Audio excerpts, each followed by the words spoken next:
ನ್ಯೂಸ್ಗೆ ಸ್ವಾಗತ. ನಾನು ಸೌಮ್ಯ. ಈಗ ಹೆಡ್ಲೈನ್ಸ್. ನಟಿ ಹೇಮಶ್ರೀ ಕೊಲೆ ಪ್ರಕರಣ ಆರೋಪಿ ಸುರೇಂದ್ರ ಬಾಬುಗೆ ಇನ್ನಷ್ಟು ದಿನ ಜೈಲೇ ಆಸ್ಥಾನ. ಜಾಮೀನು ಅರ್ಜಿ ವಜಾ ಮಾಡಿದ ಹೈಕೋರ್ಟ್.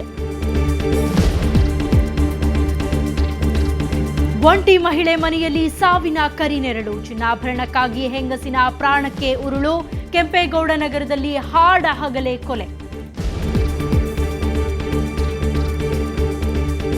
ಸುಧಾಮನಗರದಲ್ಲಿ ಹೆಚ್ಚಾಗಿದೆ ರೌಡಿಗಳ ಕೇಕೆ. ಕಾರ್ಪೊರೇಟರ್ ಅವ್ವಾಯಿಗೆ ಜೀವ ಬೆದರಿಕೆ. ಪೊಲೀಸರೆದುರು ಇಟ್ಟಿದ್ದಾರೆ ಗನ್ ಮ್ಯಾನ್ ಬೇಡಿಕೆ.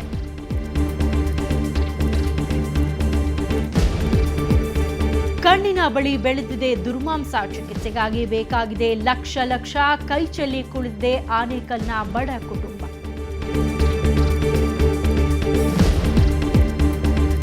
ಬೀದಿ ನಾಯಿಗಳೆಂದ್ರೆ ಬಲು ಪ್ರೀತಿ. ಶ್ವಾನಗಳಿಗಾಗಿಯೇ ಮಾಡಿದ್ದಾರೆ ಚಾರಿಟೇಬಲ್ ಟ್ರಸ್ಟ್. ಸರ್ಜಾಪುರ ಬಳಿ ನಾಯಿಗಳ ಸುಂದರ ಲೋಕ.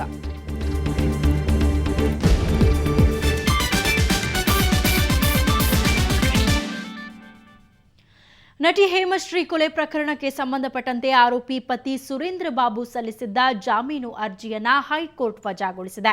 ಅಲ್ಲದೆ ಮತ್ತಷ್ಟು ದಿನ ಜೈಲಿನಲ್ಲೇ ಇರಲಿ ಅಂತ ಸೂಚನೆ ಸಹ ನೀಡಿದೆ. ಇದರ ಫುಲ್ ಡೀಟೇಲ್ಸ್ ಈ ರಿಪೋರ್ಟ್ನಲ್ಲಿ.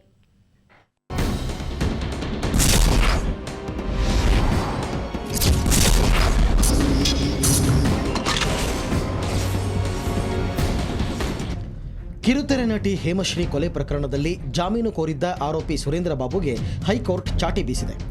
ಜಾಮೀನು ಕೋರಿ ಅರ್ಜಿ ಸಲ್ಲಿಸಿದ್ದ ಪತಿ ಸುರೇಂದ್ರ ಬಾಬು ಆಸೆಗೆ ಕೋರ್ಟ್ ತಣ್ಣೀರೆರಚಿದೆ.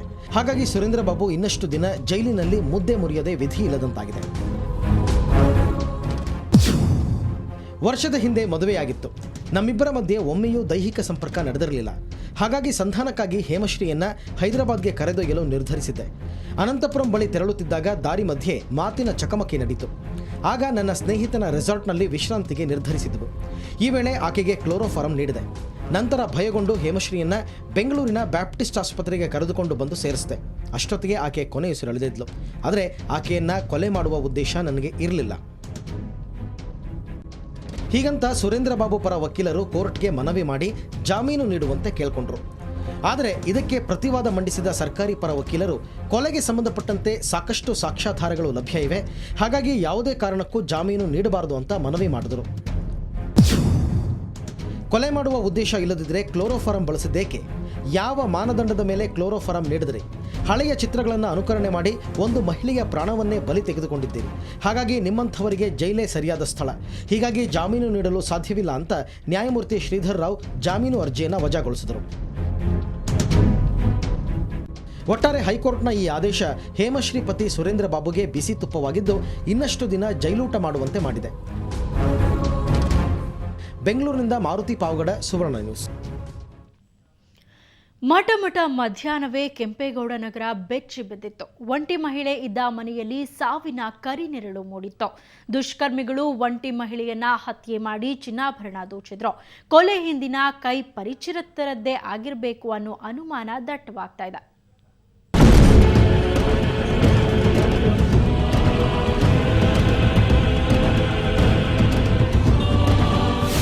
ಬೆಳಿಗ್ಗೆ ಗಂಡ ಮತ್ತು ಮಗುವನ್ನ ನಗುತ್ತಾ ಮನೆಯಿಂದ ಕಳುಹಿಸಿಕೊಟ್ಟಿದ್ದ ಮಹಿಳೆ ಅವಳು.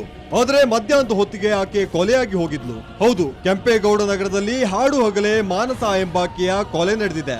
ಇವರ ಮನೆಗೆ ನುಗ್ಗಿದ ದುಷ್ಕರ್ಮಿಗಳು ಮಾನಸಾಳನ್ನ ಉಸಿರುಗಟ್ಟಿಸಿ ಕೊಲೆ ಮಾಡಿ ಚಿನ್ನಾಭರಣ ಕದ್ದೊಯ್ದಿದ್ದಾರೆ. 10 ಗಂಟೆ ಮೇಲೆ ಒಂದು ಗಂಟೆ ಒಳಗಡೆ ಆಗಿರ್ಬೇಕು. ಯಾಕಂದರೆ ನನ್ನ ಮಗು ಬರೋದು 1 ಗಂಟೆ ಆ ಸಮಯಕ್ಕೆ ಬರೋದು. ನಮ್ಗೆ ಯಾರು ಆ ಥರದವ್ರು ಇಲ್ಲ ಸರ್. ಯಾರ ಮೇಲೆ ಏನು ಅನುಮಾನ ಪಡೋಕ್ಕೆ.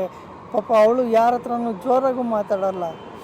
ನಮ್ಗೆ ಯಾರು ಆ ಥರ ಎನಿಮೀಸ್ ಆಗಲಿ ಯಾರೂ ಇಲ್ಲ. ಯಾರು ಈ ಥರ ಮಾಡಿದ್ರು? ಅದೇ ದುಡ್ಡಿಗೋಸ್ಕರ ಮಾಡಿದ್ದಾರೆ. ಯಾರು ಮಾಡಿದ್ರು ಅಂತ ಈಗ ನೆಕ್ಸ್ಟ್ ಟ್ರೇಸ್ ಔಟ್ ಮಾಡಬೇಕು. ಮಾನಸ ಸಾಯೋ ಮುಂಚೆ ಪರಿಚಿತರ ಜೊತೆ ಸಂಭಾಷಣೆ ನಡೆಸಿದ್ದಾಳೆ. ಅದಕ್ಕೆ ಸಾಕ್ಷಿಯಾಗಿ ಟೇಬಲ್ ಮೇಲೆ ಆಗಷ್ಟೇ ಇಟ್ಟ ಟೀ ಕಪ್ ಸಾಕ್ಷಿಯಾಗಿದೆ. ಹೀಗಾಗಿ ಪರಿಚಿತರೇ ಮಾನಸಾಳನ್ನ ಕೊಲೆ ಮಾಡಿರಬಹುದು ಎಂಬ ಅನುಮಾನ ವ್ಯಕ್ತವಾಗಿದೆ. ಈಕೆ ಒಬ್ಬರೇ ಇದ್ರು. ಮಗು ಸ್ಕೂಲಿಗೆ ಹೋಗಿತ್ತು. ಆನಂತರ 12:30 1 ಗಂಟೆಗೆ ಮಗು ಸ್ಕೂಲಿಂದ ಬಂದ ಮೇಲೆ ಮನೆ ಒಳಗಡೆ ಹೋದರೆ ಆ ಅಮ್ಮ ಸತ್ತೋಗಿತ್ತು. ಬೆಡ್ ಮೇಲೆ ಬಿದ್ದಿದ್ರು ಅವರು. ಆಕೆ ಮರಣ ಹೊಂದಿದ್ದಾರೆ. ಮರಣ ಏನಾಗಿದೆ ಅನ್ನೋ ಬಗ್ಗೆ ಸ್ವಲ್ಪ ಇನ್ನೂ ಸ್ಪಷ್ಟವಾಗಿ ಹೇಳಲಿಕ್ಕಾಗಲ್ಲ ಯಾವ ಥರ ಆಗಿರ್ಬೋದು ಅಂತೇಳಿ. ಅಂಥ ವಿಜುವಲ್ ಇಂಜುರೀಸ್ ಏನಿಲ್ಲ, ಬಾಡಿ ಮೇಲೆ ಎಲ್ಲ ಏನಿಲ್ಲ. ಹಾಗಾಗಿ ಒಂದು ಕೊಲೆ ಪ್ರಕರಣ ನಾನು ತೊಗೊಂಡಿದ್ದೀವಿ. ಅಂದರೆ ವೈದ್ಯಾಧಿಕಾರಿಗಳಿಂದ ಒಂದು ಸರ್ಟಿಫಿಕೇಟ್ ಅವ್ರು PM ಮಾಡಿದ ಮೇಲೆ ಇದು ಸತ್ಯಾಂಶ ಏನಂತ ಗೊತ್ತಾಗುತ್ತೆ. ಮಾನಸಾಳ ಕೊಲೆ ಹಿಂದೆ ಪರಿಚಯಸ್ಥರ ಕರಿನೆರಳು ಎದ್ದು ಕಾಣ್ತಿದೆ. ಅದ್ಯಾರು ಅನ್ನೋದನ್ನ ಕಂಡು ಹಿಡಿಯೋ ಕೆಲಸವನ್ನ ಕೆಂಪೇಗೌಡ ನಗರ ಪೊಲೀಸರು ಮಾಡಬೇಕಿದೆ. ಬೆಂಗಳೂರಿನಿಂದ ಕ್ಯಾಮರಾಮ್ಯಾನ್ ಲಕ್ಷ್ಮಣ್ ಜೊತೆ ದತ್ತರಾಜ್ ಪಡುಕೋಣೆ, ಸುವರ್ಣ ನ್ಯೂಸ್. ಬೆಂಗಳೂರಿನಲ್ಲಿ ರೌಡಿಗಳು ಹಾಡಹಗಲೇ ತಮ್ಮ ಅಟ್ಟಹಾಸ ಮೆರೆದಿದ್ದಾರೆ. ಒಂದೇ ರೌಡಿಗಳ ಗುಂಪು 2 ಕಡೆ ಮಾರಕಾಸ್ತ್ರಗಳಿಂದ ದಾಳಿ ಮಾಡಿ ನೆತ್ತರು ಹರಿಸಿದೆ. ಪುಡಿ ರೌಡಿಗಳ ಪುಂಡಾಟಿಕೆಗೆ ಒಬ್ಬ ಪ್ರಾಣ ಬಿಟ್ರೆ ಮತ್ತೊಬ್ಬ ಆಸ್ಪತ್ರೆ ಸೇರಿದ್ದಾನೆ. ಬೆಳಗ್ಗೆ 10 ಗಂಟೆ ಸಮಯ. ಹಲ್ಲೆ ಪ್ರಕರಣವೊಂದಕ್ಕೆ ಸಂಬಂಧಿಸಿದಂತೆ ಗೋವಿಂದಪುರದ ಅಮೀನ್ ಮತ್ತು ಯಾಸಿನ್ ಕೋರ್ಟ್ಗೆ ಹೊರಟು ನಿಂತಿದ್ರು. ಇಲ್ಲಿನ ಬಸ್ ಸ್ಟ್ಯಾಂಡ್ನಲ್ಲಿ ನಿಂತಿದ್ದ ಇವರಿಬ್ಬರ ಮೇಲೆ 4-5 ದುಷ್ಕರ್ಮಿಗಳ ಗುಂಪು ಏಕಾಏಕಿ ಅಟ್ಯಾಕ್ ಮಾಡಿದೆ. ಈ ವೇಳೆ ಅಮೀನ್ ಅಲ್ಲಿಂದ ಎಸ್ಕೇಪ್ ಆಗಿದ್ದಾನೆ. ಆದರೆ ಯಾಸಿನ್ ಮೇಲೆ ರೌಡಿಗಳ ಗುಂಪು ದಾಳಿ ನಡೆಸಿದೆ. ತೀವ್ರವಾಗಿ ಗಾಯಗೊಂಡಿದ್ದ ಯಾಸಿನ್ 11 ಗಂಟೆ ವೇಳೆಗೆ ಅಂಬೇಡ್ಕರ್ ಆಸ್ಪತ್ರೆಯಲ್ಲಿ ಸಾವನ್ನಪ್ಪಿದ್ದಾನೆ.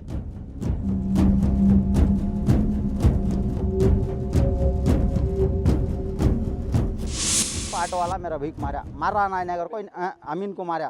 अमीन आको इन्हें मंजे मारा ना को ऑटो ड्राइवर को भी अमीन एक घुंसा मारा। इन्हें आको सीमेंट वाले का भई कहते हैं। सीमेंट वाले का भई करने में शिखाम फलान डालता था, उसका बीच का भी नहीं है।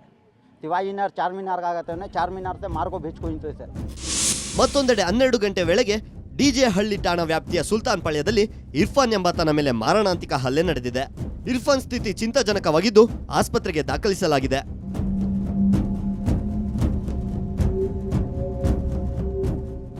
ರೌಡಿ ತೌಸಿಫ್ ಗುಂಪಿನವರು ಈ 2 ಕೃತ್ಯಗಳನ್ನು ಎಸಗಿದ್ದಾರೆ ಅಂತ ಹೇಳಲಾಗ್ತಿದೆ. ಹಳೆ ದ್ವೇಷದ ಹಿನ್ನೆಲೆಯಲ್ಲಿ ಈ ಘಟನೆ ನಡೆದಿದೆ ಎಂಬ ಶಂಕೆ ವ್ಯಕ್ತವಾಗಿದೆ.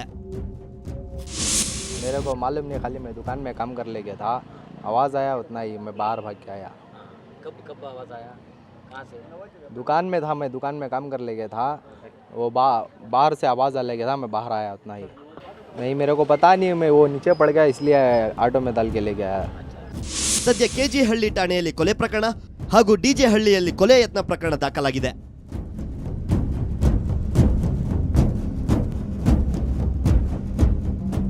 ಬೆಂಗಳೂರಿನಿಂದ ಕ್ಯಾಮರಾ ಪರ್ಸನ್ ವೆಂಕಟ್ ಜೊತೆ ನಾಗೇಂದ್ರ ಬಾಬು, ಸುವರ್ಣ ನ್ಯೂಸ್. ಈಗ ಒಂದು ಬ್ರೇಕ್ನ ನಂತರ ಬೆಂಗಳೂರು ಫಸ್ಟ್ ಮತ್ತೆ ಮುಂದುವರಿಯುತ್ತೆ.